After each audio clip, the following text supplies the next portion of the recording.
Hello అండి, అందరికీ నమస్కారం. నేను మీ హర్షిని. నా అందమైన ప్రేమ కథ రచించిన వారు లావణ్య శ్రీనివాసరావు గారు. అందులో 14th ఎపిసోడ్లో ఏం జరిగిందో ఇప్పుడు చూద్దాం. అను రాగానే రామ్మ కూర్చో, మీ సార్కి ఫోన్ చేసి 4 రోజుల్లో మంచి ముహూర్తం ఉంది, ఆ రోజే నిశ్చితార్థం చేసుకుందామని చెప్పాము, నీకు ఓకే కదా అని అడిగారు రఘురామయ్య. మీ ఇష్టం తాతయ్య అని అంది. అలాగేనమ్మా, అయితే వెంటనే పనులు స్టార్ట్ చేసేస్తాం. అమ్మ అంజలి, నాకు తెలుసు ఈ టైంలో నీకు మీ నాన్నగారి దగ్గర ఉండాలని ఉంటుంది, కానీ ఇక్కడ ఇంటి కోడలిగా నీకు కొన్ని బాధ్యతలు ఉన్నాయి. అందుకనే మేమందరం ఆలోచించి ఒక నిర్ణయం తీసుకున్నాము అని అన్నారు. ఏంటి తాతయ్య గారు? అమ్మా నాన్నలని పెళ్ళయ్యే వరకు ఇక్కడికే పిలిపిద్దామని అనుకుంటున్నాము. అప్పుడు నీకు మీ నాన్నని దగ్గరుండి చూసుకోలేదన్న బాధ ఉండదు, ఇక్కడ పెళ్లి పనులు కూడా చూసుకోగలవు అని చెప్పారు. ఆ మాటలు విని అంజలి ఆలోచనలో పడుతుంది. అంజలిని చూసి, ఏంటమ్మా నీకేమైనా అభ్యంతరమా అని అడిగారు. అయ్యో అదేం లేదు తాతయ్య, అమ్మ వాళ్ళు రావడానికి ఒప్పుకుంటారా లేదా అని ఆలోచిస్తున్నా అంతే అంది. ఆ విషయం అయితే నువ్వేమీ భయపడక్కర్లేదు, స్వయంగా నేనే ఫోన్ చేసి రమ్మంటాను అన్నారు. ఆయన మాటలు విని, అయితే తాతయ్య అమ్మమ్మ మాము ముగ్గురు వస్తారా అని అన్నాడు చింటూ. తప్పకుండా వస్తారు అంది అంజలి. అప్పటి వరకు వాళ్ళ మాటల్ని విన్న అనుకి మాత్రం టెన్షన్గా ఉంటుంది. అత్తయ్య వాళ్ళు వస్తే వాళ్ళతో పాటే ఆఫీసర్ కూడా వస్తారుగా, ఆయన ముందు నేను ఎక్కువసేపు నటించలేను. ఏదో మొన్న కోపంగా మాట్లాడాను, కానీ ఎన్నిసార్లు ఆయన్ని అలా అవాయిడ్ చేయగలను? భగవంతుడా, ఎందుకు స్వామి నాకు ఇలా ఇన్ని పరీక్షలు పెడుతున్నావు? నా వాళ్ళ కోసం మనసు చంపుకొని పెళ్ళికి సిద్ధపడ్డాను, కానీ ప్రేమించిన వాడిని కళ్ళెదురుగా పెట్టుకుని ఇంకొకరిని పెళ్లి చేసుకోవాల్సిన పరిస్థితి వచ్చింది. నేనెంత స్ట్రాంగ్గా ఉందామన్నా నా మనసు ఉండగలదా? లేదు, నేను ఇలా అస్సలు వీక్ అవ్వకూడదు. నాకు కేవలం నా వాళ్ళ క్షేమం మాత్రమే ముఖ్యం, అది గుర్తు పెట్టుకొని ఉండాలి అని తనని తనే మోటివేట్ చేసుకుని, అంతలోనే అయినా ఇది ఒకందుకు మంచిదే, అక్కడే ఉంటే వాళ్ళిద్దరూ అత్తయ్య వాళ్ళకి ఎటు నుంచి ప్రమాదం తలపడతారోనని టెన్షన్తో ఉండాలి, అదే ఇక్కడే ఉంటే వాళ్ళు కూడా సేఫ్గానే ఉంటారు అని అనుకుంది అను. అంజలి, మీ నాన్నగారికి ఫోన్ చేసి ఇవ్వమ్మా అని అడిగారు రఘురామయ్య. అలానే తాతయ్య గారు అని ఫోన్ చేసి తను కొంతసేపు మాట్లాడి రఘురామయ్యకి ఇస్తుంది. ఆయన ముందు ఎలా ఉన్నారో అడిగి తర్వాత మెల్లిగా అసలు విషయం చెప్తారు. కూతురు అత్తారింటికి వచ్చి ఉండడానికి ముందు ఒప్పుకోకపోయినా రఘురామయ్య అడిగేసరికి పెద్ద ఆయన మాట కాదనలేక సరే అని అన్నారు. తర్వాత అందరూ ఒకరి తర్వాత ఒకరు మాట్లాడి పెట్టేస్తారు. ఫోన్ పెట్టేసి అంజలి రఘురామయ్య గారి దగ్గరికి వెళ్ళి, థ్యాంక్ యూ తాతయ్య గారు, మీరు కనుక నాన్నగారిని ఇక్కడికి రమ్మనకపోతే నిజంగానే నాకు ఎక్కడుండాలో అర్థం అవ్వకపోను అని అంది. ఏంటమ్మా బయట వాళ్ళలా థ్యాంక్ యూ చెప్తున్నావు, అంటే మేము నీకు ఏమీ కామా అని అన్నారు. చాచా, నా ఉద్దేశం అది కాదు తాతయ్య అని అంటుంటే, నాకు తెలుసమ్మా, మాకు అను ఎంతో, నువ్వు కూడా అంతే, మా ఇంటి కోడలు సంతోషంగా ఉంటేనే మేమందరం ఆనందంగా ఉండగలం అని అన్నారు. ఆయన మాటలకి అందరూ అవునన్నట్టుగా చిన్న నవ్వు నవ్వారు. ఈశ్వర్, మీ మామయ్య గారు వాళ్ళకి ఇక్కడ ఉన్నన్ని రోజులు ఎలాంటి ఇబ్బంది కలగకూడదు, దానికి కావాల్సిన ఏర్పాట్లు చూడు. అలానే వాళ్ళకి మన అను పక్కనున్న రూమ్ అయితే బాగుంటుంది, అదే ఇవ్వు అన్నారు రఘురామయ్య. తాతయ్య, ఆ రూమ్ అయితే ఆయనకి ఇబ్బందిగా ఉంటుంది, అస్తమానం మెట్లు దిగి ఎక్కడం కుదరదు కదా, అందుకని వాళ్ళు కిందనే ఉన్న గెస్ట్ రూమ్లోనే ఉంటారు, కావాలంటే ఆ రూమ్లో రామ్ని ఉండమందాం అని అన్నాడు ఈశ్వర్. ఆ మాటకి అను గుండెల్లో బాంబు పేలుతుంది. వామ్మో, ఏంటన్నయ్య నువ్వు, తెలిసి చేస్తున్నావో తెలియక చేస్తున్నావో కానీ నన్ను మరీ ఇబ్బందులోకి నెట్టేస్తున్నావు. ఆయనను చూస్తేనే ఎలా ఉండాలిరా బాబు అనుకుంటుంటే తీసుకొచ్చి నా పక్కన రూమ్లోనే పెడతానంటున్నారు. ఏంటిది దేవుడా, నేను నీకేం అన్యాయం చేశానని ఇంతగా నా మీద పగపట్టేశావు అని తల పట్టుకొని కూర్చుంది. అక్కడ అందరూ ఎవరి పనుల్లో వాళ్ళు బిజీగా ఉంటే ఒకరు మాత్రం అనుని గమనిస్తూనే ఉన్నారు. ఫోన్ పెట్టేసి తను కూడా తినేసి రామ్ లేట్ అవుతుందని ముందే చెప్పడంతో లాక్ వేసి వెళ్ళి ప్రకాష్ గారికి మందులిచ్చి కూర్చుంది అనసూయ. అను అను అని పిలుస్తున్నా పలకకపోవడంతో చేత్తో భుజం పట్టుకుని కదిపేసరికి స్పృహలోకి వచ్చి, ఏమైందండి అని అడిగింది. అదే అడుగుతున్నానను, ఏమైంది? నేను పిలుస్తున్నా పట్టించుకోకుండా అంతగా ఏం ఆలోచిస్తున్నావు అని అన్నారు ప్రకాష్. కొత్తగా ఏముంటుందండి, మన రామ్ గురించి ఎన్నెన్నో అనుకుంటాం కానీ ఏవేవో జరుగుతాయి కదండీ! అనుకి, రామ్‌కి పెళ్లి జరిగితే బావుండని ఎంతో ఆశపడ్డాను. కానీ ఇప్పుడు విధి వారిద్దరిని వేరు వేరు దారుల్లో తీసుకెళ్తుంది అని అంది. అదే కదా జీవితం అంటే! మనం అనుకున్నట్టే జరిగితే ఆ దేవుడిని తలవడం మానేస్తాంగా! అందుకని ఆయన ఇలా తనకి, మనకి గుర్తు చేస్తూ ఉంటాడు. అయినా ఆ విషయాలన్నీ రామ్ మర్చిపోమన్నాడుగా! ఇంకా ఎందుకు అవన్నీ గుర్తు తెచ్చుకొని బాధపడటం అని. అవును ఇంతకీ రామ్ ఎక్కడా కనపడడం లేదు అని అడిగారు. అదేనండి ఆ అమ్మాయిని డ్రాప్ చేసి తన ఫ్రెండ్స్‌ని కలిసి వస్తానని వెళ్ళాడు అని చెప్పింది. సరే అయితే ఇప్పటికే చాలా ఆలస్యమైంది పడుకో. వాడికి ఈ విషయం పొద్దున్నే చెప్తాం అని అన్నారు. ఏవండీ వాడు ఒప్పుకుంటాడా అక్కడికి రావడానికి? అని అనసూయ తన అనుమానాన్ని వ్యక్తం చేసింది. ఒప్పించాలను పెద్దాయన ఫోన్ చేసి అంత ఇదిగా రమ్మన్నప్పుడు వెళ్ళాలి తప్పదు. వాడితో నేను మాట్లాడతానులే. నువ్వింక ఈ విషయాలన్నీ వదిలేయి అని అన్నారు.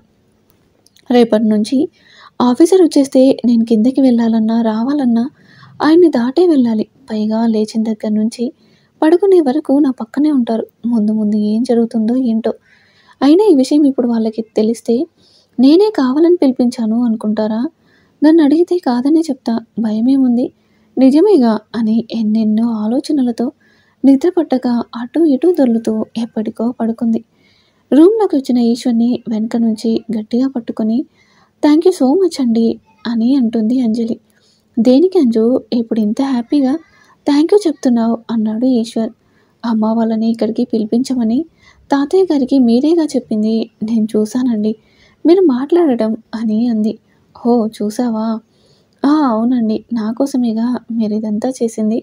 నేను ఎక్కడ బాధపడతామోనేమోనని వాళ్ళని ఇక్కడికే తీసుకొస్తున్నారు. మరి మా భార్యామణి గారు సంతోషం కోసం ఆ మాత్రం చెయ్యాలి కదా! అంటాడు. తన 2 చేతులు తన భుజాలపై వేసి. హా! మా ఆయన బంగారం అని ఈశ్వర్ 2 బుగ్గలు పట్టుకొని చెప్తుంది. పొగిడింది చాల్లే కానీ పద రేపటి నుంచి మనకి చాలా పనులున్నాయి అంటాడు. అవునండి అని వెళ్ళి చింటూకి చెరొక వైపు పడుకుంటారు. కొద్దిసేపటికి పడుకున్న అంజలి వైపు చూసి సారీ అంజు ఇప్పటివరకు మన మధ్య ఎలాంటి దాపరికాలు లేవు. కానీ ఇప్పుడు నీకు తెలియకుండా ఒక విషయాన్ని దాస్తున్నాను. తొందరలోనే టైం చూసి నీకు చెప్తాను అని అనుకుని తను కూడా పడుకుంటాడు. రామ్ ఫ్రెండ్స్‌ని కలిసి చాలాసేపు మాట్లాడి ఆలస్యంగానే ఇంటికొచ్చాడు. అప్పటికే ప్రకాష్, అనసూయ పడుకోవడంతో వాళ్ళని డిస్టర్బ్ చేయకుండా వెళ్ళి తను కూడా పడుకున్నాడు. పొద్దున్నే రామ్ లేచేటప్పటికే తల్లి బట్టలు సర్దటంతో ఏంటమ్మా ఇంత లగేజ్ ప్యాక్ చేస్తున్నావు? ఎక్కడికి వెళ్తున్నారు? అని అడిగాడు. వెళ్తున్నారు కాదురా వెళ్తున్నాం మనం ముగ్గురం అని అన్నారు వెనక నుంచి ప్రకాష్. ఎక్కడికి నాన్న? అక్క వాళ్ళ ఇంటికి రా అని చెప్పారు. కానీ ఇప్పుడు అక్క, బావ గారు లేరు కదా! వాళ్ళొచ్చాక వెళ్దాంలే అని అన్నాడు రామ్. అక్క వాళ్ళ ఇల్లంటే కాకినాడ కాదురా అత్తగారింటికి అన్నారు. అంతే. రామ్ నో అని గట్టిగా అరిచాడు. మరి రామ్ వెళ్ళడానికి ఒప్పుకుంటాడా? ఆ అరుపు విని ఏమైందిరా అలా అరిచావు అన్నారు ప్రకాష్. మరి మీరు చెప్పింది అంత షాకింగ్‌గా ఉంది. మీరెలా ఒప్పుకున్నారు అసలు? పెళ్ళయ్యే వరకు అక్కడేనా? అవునురా. ఏంటి నాన్న మీరు కూతురు అత్తారింటికి వెళ్ళి అన్ని రోజులు ఎవరైనా ఉంటారా? చెండాలంగా ఏం చేయమంటావు నాన్న? పెద్దాయన ఫోన్ చేసి అడిగేసరికి ఆయన మాట కాదనలేకపోయాము. అయినా ఎంత 10 రోజులేగా ఇలా అంటే అలా అయిపోతాయి. అయినా సరే నేను రాను వెళ్తే మీరు వెళ్ళండి అని అన్నాడు. అలా అంటే ఎలా నాన్న? నిన్ను ఒక్కడిని ఇక్కడ వదిలేసి మేమెలా ఉంటాము? అర్థం చేసుకో అని అనసూయ బ్రతిమలాడుతుంది. రామ్ మొండిగా మాట వినకుండా అలానే బెట్టు చేస్తుండడంతో వదిలేయను వాడేదో మాట వరుసకు అన్నాడు. కానీ ప్రేమించిన అమ్మాయిని మర్చిపోవడం అంత ఈజీ కాదు. మనం కూడా వాడి బాధను అర్థం చేసుకోవాలి. తన కళ్ళ ముందే అనుకి ఇంకొకరితో పెళ్లి జరుగుతుంటే చూసి తట్టుకోగలడా ఏంటి అని అన్నారు ప్రకాష్. హలో నాన్నగారు ఏంటి? ఆవిడ గారిని నేను ఇంకా ఇష్టపడుతున్నానా? మీ ఫీలింగ్ అలాంటివి ఏమైనా ఉంటే అవి అక్కడే ఆపేయండి. ఇప్పుడేంటి? నేను మీతో వస్తే నన్ను నమ్ముతారు అంతేగా? చూస్తూ ఉండండి. నేను రావడం మాత్రమే కాదు పెళ్లి పనులన్నీ దగ్గరుండి నేనే చేస్తాను. అసలు నేను లేకుండా ఈ పెళ్ళెలా జరుగుతుందో చూస్తాను అని అనుకుంటూ తన గదిలోకి వెళ్తాడు. ఏంటండి మీరు వాడితో అలా మాట్లాడుతున్నారు అని అంది అనసూయ. మరి మామూలుగా చెప్తే వింటాడా వాడు? అందుకే అలా మాట్లాడాల్సి వచ్చింది. అయినా నేను కేవలం వాడు అక్కడికి రావాలని మాత్రమే అలా అనలేదు అను. నిజంగా వాడి మనసులో ఆ అమ్మాయి ఉంటే ఏ రకంగానైనా బయటపడతానేమోనని అనుకున్నా. కానీ ఇప్పుడు వాడు చెప్పిన విధానం చూసి ఆ అమ్మాయిని మర్చిపోవడం నిజమే అనిపిస్తుంది. పోనీలెండి, ఏ జరిగినా మన మంచికే అని బట్టలు సర్దడం పూర్తి చేసి ప్రకాష్ గారిని నెమ్మదిగా నడిపించుకొని హాల్లోకి తీసుకొస్తుంది అనసూయ. సోఫాలో కూర్చోబెడుతుండగా కొంచెం చేయి జారి పడబో పడిపోబోతారు ప్రకాష్. అయ్యో అంకుల్ జాగ్రత్త అని అంటూ పట్టుకొని సరిగ్గా కూర్చోబెడుతుంది తనూజ. తనని చూసి ఇద్దరు ఆశ్చర్యపోతూనే నువ్వు ఎప్పుడొచ్చావేంటమ్మా అని అడుగుతారు. తనూజ సమాధానం చెప్పేలోగా నేనే రమ్మన్నాను అని లోపల నుంచి వస్తూ అంటాడు రామ్. తను ఎందుకు నాన్న అక్కడికి అని అడిగారు. అమ్మా, మనం వెళ్తున్నది పెళ్లి జరిగే ఇంటికి. అక్కడ ఇప్పుడు ఎన్ని పనులుంటాయో తెలియదు. అందుకనే నాన్నని చూసుకోవడానికి నీకు సహాయంగా ఉంటుందని పిలిచాను. పైగా డాక్టర్ గారు తనకి బాగా తెలుసు. ఏమైనా అవసరమైతే ఆయనను కాంటాక్ట్ చేయడం ఈజీ అవుతుంది. సో తనుజ కూడా మనతో పాటే అక్కడికి వస్తుంది. అది కాదు రామ్. అమ్మా, అక్క గురించేగా నీ భయం. తనకి నేను చెప్తాను పదండి, మళ్ళీ మనకి లేట్ అవుతుంది. ప్రకాష్ గారిని తీసుకెళ్ళి కారులో కూర్చోబెట్టి ఇంటికి లాక్ వేసి బయలుదేరుతారు. వెనక ప్రకాష్, అనసూయ కూర్చుంటే ముందు డ్రైవింగ్ సీట్లో రామ్ పక్కన తనూజ కూర్చున్నారు. తనూజకైతే ఆ క్షణం అలా ఆగిపోతే చాలనిపించింది. తిరిగి మళ్ళీ వచ్చేసరికి ఎవరికి జంట అవుతారో చూద్దాం. రోజు తొందరగా లేచేయాను. రాత్రి సరిగ్గా నిద్రపోక తెల్లారినా సరే ఇంకా మత్తుగా పడుకుంది. ఇంతలో పక్కన గదిలో నుంచి చప్పులు వినిపించడంతో నెమ్మదిగా కళ్ళు తెరిచి టైం చూసుకునేసరికి 9 దాటడంతో వెంటనే పైకి లేచి ఏంటిది ఎప్పుడు లేంది నేను ఇంతలా పడుకున్నాను అని అనుకుని వెంటనే లేచి రెడీ అయ్యి వస్తుంది. అను వచ్చేసరికి పక్కనే ఉన్న రూమ్ని కొత్త పెళ్లి కూతుర్లా రెడీ చేశారు. ఆ రూమ్ని చూసుకుంటూ ఏంటో ఈ గదిని చూస్తుంటే అన్నీ నెగిటివ్ వైబ్స్ వస్తున్నాయి అని ఆలోచించేలోగా తన ఫోన్ రింగ్ అవుతుంది. నెంబర్ చూసుకొని ఇలా అనుకున్నానో లేదా వచ్చేసింది అని కొంచెం అసహనంగానే లిఫ్ట్ చేస్తుంది. Hi baby, good morning. ఏంటి ఈరోజు కొంచెం హుషారుగా ఉన్నావు? నీ ప్రియుడు వస్తున్నాడనా అని అన్నాడు. నేను మామూలుగానే మాట్లాడుతున్నా, నీకు మరి ఎలా అనిపిస్తుందో నాకైతే తెలియదు అని అంది. ఓ అవునా, సరేలే. కానీ ఇంతకీ వాళ్ళ ఫ్యామిలీ మీ ఇంటికి రావడంలో నీ హ్యాండ్ ఏమీ లేదు కదా? నువ్వు నమ్మినా నమ్మకపోయినా నేను చెప్పేది నిజం. స్వయంగా మా తాతయ్యే ఈ నిర్ణయం తీసుకున్నారు. నేనేమాత్రం మాట్లాడలేదు. అయినా నేను ఏం చేసినా నీకు తెలిసిపోతుంది కదా, మళ్ళీ నన్నెందుకు అడుగుతున్నావు? గుర్తుందిగా, అందుకనే ఆ విషయాన్ని ఎప్పుడు మైండ్లో ఉంచుకొని ప్రవర్తించు. లేదంటే ఏం జరుగుతుందో నీకు వేరే చెప్పక్కర్లేదు. ఎందుకంటే నువ్వు బ్రిలియంట్ స్టూడెంట్వి, ఏదైనా ఈజీగా అర్థమైపోతుంది అని అన్నాడు. అను ఏం మాట్లాడకుండా ఉంది. ఏంటో బేబీ, ఈ 10 రోజులు నీకు దూరంగా ఉండటం చాలా కష్టంగా ఉంది. నాకైతే ఇప్పుడే నిన్ను వదిలే, పెళ్ళయ్యాక ఎలానో నా సొంతమేగా. అప్పటి వరకు నీ వాళ్ళతో హ్యాపీగా గడిపేయి. అలానే నీ ప్రియుణ్ణి తనివి తీరా చూసుకొని ఏడ్చేయి. ఎందుకంటే మన పెళ్ళి తర్వాత నువ్వు ఇంకెప్పుడు వాడిని చూడలేవు, చూడనివ్వను కూడా అంటూ ఫోన్ పెట్టేస్తాడు. ఆ ఫోన్ వంక చూసుకుని బాధపడేలోగా వాళ్ళ ఇంటి గుమ్మంలో ఒక కార్ ఆగింది. అనుకి దానిని చూసిన వెంటనే అర్థమైపోయింది అది ఎవరిదో అని. వెంటనే తన గది బాల్కనీలోకి వచ్చి చూసేసరికి రామ్ కార్ దిగుతాడు. తనని అప్పటి వరకు చిరాకుగా బాధగా ఉన్న మనసు సంతోషంగా మారి ఆ హ్యాపీనెస్ తన ముఖంలో కూడా కనిపిస్తుంది. కానీ వెంటనే తన ఫేస్ మొత్తం ఎర్రగా కోపంగా మారిపోతుంది. కారణం, రామ్ పక్కన ఉన్న సీట్ వైపు నుంచి తనూజ దిగుతుంది. అసలు అక్కడ తనను చూసేసరికి అను నిర్ఘాంతపోతుంది. రామ్ కూడా కింద నుంచి అనుని చూసి తన ముఖం కనిపించేసరికి ఇదేంటి, మేడం గారి ముఖం అంతగా మండిపోతుంది, ఏమైంది అని అనుకుంటూ తను ఎటువైపు చూస్తుందో అటువైపు చూస్తాడు. నవ్వుతూ కార్ దిగుతున్న తనూజ కనిపిస్తుంది. ఓ అదా సంగతి, చెప్తా ఉండు అని కంట్లో ఏదో పడినట్టుగా తనూజ దగ్గరికి వెళ్ళి తను కంట్లో ఏదో పడింది చూడు అంటాడు. అయ్యో రామ్, కన్ను అలా నలిపేయకు, చూస్తానుండు అని తన నోటితో ఊదుతూ ఉంది. రామ్ ఓరకంటతో అనుని గమనిస్తూనే ఉన్నాడు. వాళ్ళిద్దరిని అలా చూసి అను పిడికిలి బిగించి మూతి ముడుచుకొని ఇదేంటి ఇక్కడికి వచ్చింది, అది కూడా ఆఫీసర్తో పాటు అని ఇంకా కోపంగా చూస్తూనే లోపలికి వెళ్ళిపోతుంది. వెళ్ళిపోయిన అనుని చూసిన రామ్ నవ్వుకుంటూ అప్పుడే అయిపోలేదు, ఇది కేవలం స్టార్టింగ్ మాత్రమే మేడం. భలే దొరికావు, నన్ను ప్రేమించలేదన్నావుగా, పెళ్ళయ్యేలోపు నీ నోటితో నువ్వే నీ మనసులోని మాటను బయట పెట్టిస్తాను. నీ అనవసర అనాలోచిత నిర్ణయం వెనుక ఉన్న కారణం ఏంటో తెలుసుకొని నిన్ను నా దానిని చేసుకుంటాను అని మనసులో అనుకుని తనూజని చూసి నవ్వి వెళ్దామా అని అడుగుతాడు. ఇదేంటి రామ్ మళ్ళీ ఇలా మాట్లాడుతున్నాడు? అసలు రామ్ మనసులో ఏముంది? ఆ రామ్ అని అంది. రామ్ వచ్చి ప్రకాష్ గారిని వీల్ చైర్లో కూర్చోబెట్టి తీసుకెళ్తుంటే వెనకాలే తనుజ, అనసూయ గారు వస్తుంటారు. పని వాళ్ళని చూసి ఒకరు వాళ్ళు వచ్చారని లోపలికి చెప్పడానికి వెళ్తే ఇంకొకరు వచ్చి లగేజ్ తీసుకుంటారు. రామ్ వాళ్ళు వచ్చారని చెప్పగానే అందరికన్నా ముందుగా చింటూ పరిగెత్తుకుంటూ వస్తాడు. తాతయ్య అంటూ ప్రకాష్ గారి దగ్గరికి వెళ్ళు, ఏ అమ్మమ్మ మాము అని నవ్వుతాడు. అను ఫ్యామిలీ కూడా వాళ్ళని లోపలికి తీసుకెళ్ళడానికి వచ్చి పక్కనే ఉన్న తనూజని చూసి ఆగిపోతారు. చింటూ కూడా తనని చూసి మాము ఈ ఆంటీ ఆ రోజు మన ఇంటికి వచ్చింది కదా అని అడిగాడు. అవును మై హీరో, ఆ ఆంటీని ఇక నుంచి మాతో పాటు ఇక్కడే ఉంటుంది, అందుకనే తీసుకొచ్చాను అంటాడు. రామ్ మాటలు విన్నా వాళ్ళు తను ఎవరైనా సరే ఇప్పుడు ఇంటికి వచ్చిన అతిథి అని తనని కూడా వారితో పాటే లోపలికి తీసుకెళ్లారు. లోపల పనిలో ఉన్న అంజలి తన తల్లిదండ్రులకి నవ్వుతూ ఎదురొచ్చి అంతలోనే పక్కనే ఉన్న తనుజను చూసి కోపంగా నువ్వెందుకు వచ్చావు అని అడిగింది. అంజు ఏంటిది, ఇంటికి వచ్చిన వాళ్ళతో అలాగైనా మాట్లాడేది, ముందు నాన్నగారిని లోపలికి తీసుకెళ్ళు అని అంటారు హైమ. అత్తగారి మాటకి ఎదురు చెప్పకుండా సైలెంట్గా వాళ్ళని తీసుకెళ్తుంది.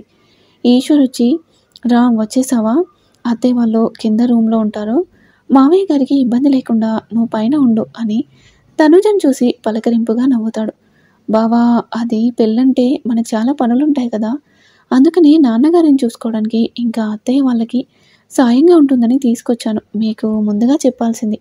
కానీ పర్వాలేదురా, తీసుకొచ్చి మంచి పనే చేసావు, నువ్వు లోపలికి వెళ్ళమ్మా అని నాకు కొంచెం పనుంది, మీరు వెళ్ళి ఫ్రెష్ అవ్వండి అని చెప్పి వెళ్తాడు. దామ్మా అని తనూజని రూమ్కి తీసుకెళ్తారు హైమ రాజేశ్వరిలు. అక్కడ ఇంకా అను రామ్ మాత్రమే ఉంటారు. రామ్ అను వంక చూస్తూనే స్టైల్గా నడుచుకుంటూ తనని దాటి వెళ్ళి మళ్ళీ వెనక్కి తిరిగి వచ్చి హలో కాబోయే పెళ్లి కూతురు గారు ఎలా ఉన్నారు అని అడుగుతాడు. దానికి అను ఏం సమాధానం చెప్పకుండా రామ్ వంక కోపంగా చూసి పైకి వెళ్తుంది. రామ్ కూడా తన వెనకాలే వెళ్తూ సరేలేండి మాతో మాట్లాడారులే, కానీ ఒక విషయం చెప్పండి, మేము వచ్చిన దగ్గర నుంచి మీ ముఖం అంతా టమాటా కన్నా ఎర్రగా అయిపోయింది, మీరు గమనించారో లేదో, ఎందుకు మేడం అంత కోపంగా ఉన్నారో అంటాడు. మీకెందుకు అని అంటుంది. ఓహ్ అలా అంటారా, ఓకే మేడం, మీరంటే మహానటులు, లోపల ఒకటి పెట్టుకొని బయటకు ఒకలా మాట్లాడతారు, కానీ మేము మామూలు మనుషులం కదా, అందుకనే మాకు మనసులో ఏముంటుందో మా ప్రవర్తన కూడా అలానే ఉంటుంది అంటాడు. అంటే ఏంటి మీరు అనేది, నేను నటిస్తానా? కాదని, మళ్ళీ ఇప్పుడు అబద్ధాలు మాత్రం చెప్పకు, నేనేం అబద్ధాలు చెప్పను, అలానే నేనేమి నటించను. ఎందుకమ్మా దొరికిపోయాక కూడా ఇంకా బుకాయిస్తావు, ఎవరు బుకాయించేది, అయినా నేను ఎప్పుడు నటించాను, ఎందుకు మీరలా మాట్లాడుతున్నారు? అయితే అప్పుడే మర్చిపోయావన్నమాట. ఎక్స్క్యూజ్ మీ, ఏం మాట్లాడాలనుకుంటున్నారో స్ట్రైట్గా చెప్పండి, అంతేకాని ఈ డొంక తిరుగుడు మాటలొద్దు. అవునా, అయితే స్ట్రైట్గానే అడుగుతున్నా, నిజంగా నువ్వు నటించలేదంటే మరి కాకినాడలో నాతో నీ ప్రవర్తనకి పేరేంటి, మన మధ్యన ఉన్న బంధాన్ని ఏమంటారు చెప్పు. నేను పెట్టిన ముందుని ఎందుకు ఫీల్ అయ్యావు, నేను దానిని ప్రేమ అని అనుకున్నా, ఒకవేళ అది ప్రేమైతే మరి ఇప్పుడు ఇంకొకరితో నీకు ఈ పెళ్ళేంటి చెప్పాను, నీ మనసులో ఏముందో నాకు తెలియాలి. నాతో నీ ప్రేమ నిజమైతే ఈ పెళ్ళి అబద్ధం, ఈ పెళ్ళి నిజమైతే నీ ప్రేమ అబద్ధం, ఈ రెండింటిలో ఏది నిజం ఏది అబద్ధం చెప్పు అని తన రెండు భుజాలు పట్టుకొని అడుగుతాడు. రామ్ అడిగే ప్రశ్నలకి తన దగ్గర సమాధానం లేక ఏం చెప్పాలో అర్థం అవ్వక తన భుజాలపై ఉన్న రామ్ చేతులను తీసి తన గదిలోకి వెళ్ళి తలుపు వేసుకుంది. సరిగ్గా అప్పుడే రామ్ తన చేయి అడ్డు పెట్టడంతో తలుపు వచ్చి తన చేతిని కొట్టుకుంటుంది. దాంతో రామ్ అమ్మా అని అన్నాడు. రామ్ మాట విని కంగారుగా తలుపు తీసినాను కట్ అయ్యి రక్తం వస్తున్న వేలును చూస్తుంది. రక్తాన్ని చూసి భయంగా ఆఫీసర్ అని వచ్చి తన గదిలోకి తీసుకెళ్ళి కూర్చోబెట్టి ఫస్ట్ ఎయిడ్ బాక్స్ తీసుకుని క్లీన్ చేయడానికి ట్రై చేస్తుంది. రామ్ మొండిగా ఏమొద్దు వదులు నా చేతినని విదిలించుకోబోతాడు. కానీ అను వదిలిపెట్టకుండా ప్లీజ్ ఆఫీసర్ రక్తం పోతుంది క్లీన్ చేయనివ్వండి అని ఏడుస్తుంది. పోతే పోనీ నీకేంటి, రక్తమే పోతుందో ప్రాణమే పోతుందో నీకెందుకు, నువ్వు వెళ్ళి హ్యాపీగా పెళ్లి చేసుకో అంటాడు. రామ్ నోటిపై చేయి పెట్టి అలా అనకండి, మీకేం కాకూడదు, మీకే కాదు అత్తయ్య, మామయ్య, ఇంట్లో వాళ్ళందరికీ ఏమీ కాకూడదు అని బాధగా అంది. తన చేతిని తీసి, వాళ్ళందరికీ ఏమవుతుంది అను? ఎందుకని అలా అంటున్నావు అన్నాడు. అను ఏం మాట్లాడకుండా నెమ్మదిగా క్లీన్ చేసి ఆయింట్మెంట్ రాస్తుంది. మంటగా ఉండి చేతిని కదుపుతాడు.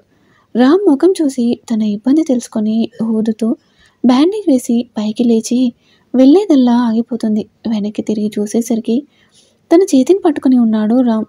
ఆఫీసర్ వదలండి అని అంది. రామ్ ఆ చేతిని వదిలి దగ్గరికొచ్చి మరో చేతితో చెంపలపై కారుతున్న కన్నీటిని తుడిచి, నా ప్రశ్నలకు ఇంకా సమాధానం దొరకలేదు అని అన్నాడు. కొన్ని చిక్కి ప్రశ్నలకు సమాధానాలు ఉండవండి. నేనేమీ నీకు అర్థం కానివి అడగలేదు. ప్లీజ్ అను. ఇన్నిసార్లు ఎందుకు అడుగుతున్నానో అర్థం చేసుకో. నాకు నేను ఇలా చూస్తుంటే ఎంత కష్టంగా ఉందో తెలుసా? నువ్వు అప్పటిలా లేవు. మనసులో ఏదో భారాన్ని మోస్తూ పైకి మాత్రం నవ్వును నటిస్తున్నావు. అదేమీ లేదండి, మీకలా అనిపిస్తుంది అంతే. లేదను, నీ మనసులో నేనున్నాను అనేది నిజం. కానీ మొండిగా ఎందుకు ఈ పెళ్లి చేసుకుంటున్నావో అర్థం కాక పిచ్చివాడిని అయిపోయేలా ఉన్నా. ఒక్క క్షణం నా పక్కన ఆ అమ్మాయిని చూసి తట్టుకోలేకపోయావు. మరి నువ్వు వేరే వాళ్ళతో పెళ్లి రెడీ అయిపోతే నా గుండె ఎన్ని ముక్కలవుతుందో ఒక్కసారి ఆలోచించు అన్నాడు.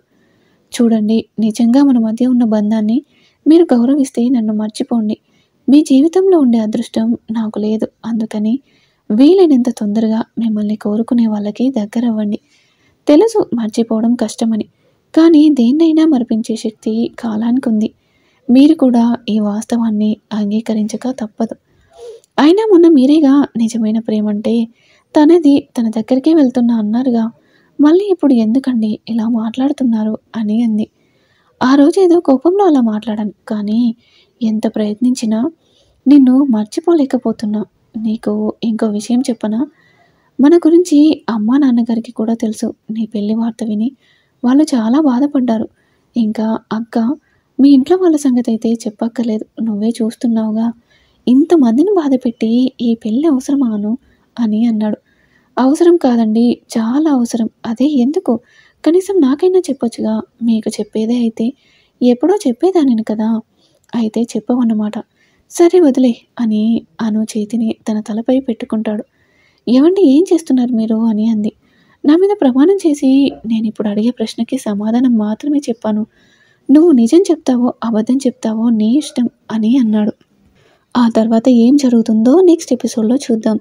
ఈరోజు ఎపిసోడ్పై మీ అభిప్రాయాన్ని తెలియజేయండి. అలాగే మరిన్ని ఇంట్రెస్టింగ్ స్టోరీస్ కోసం ప్లీజ్ మా ఛానల్ని తప్పకుండా సబ్స్క్రైబ్ చేసుకోండి.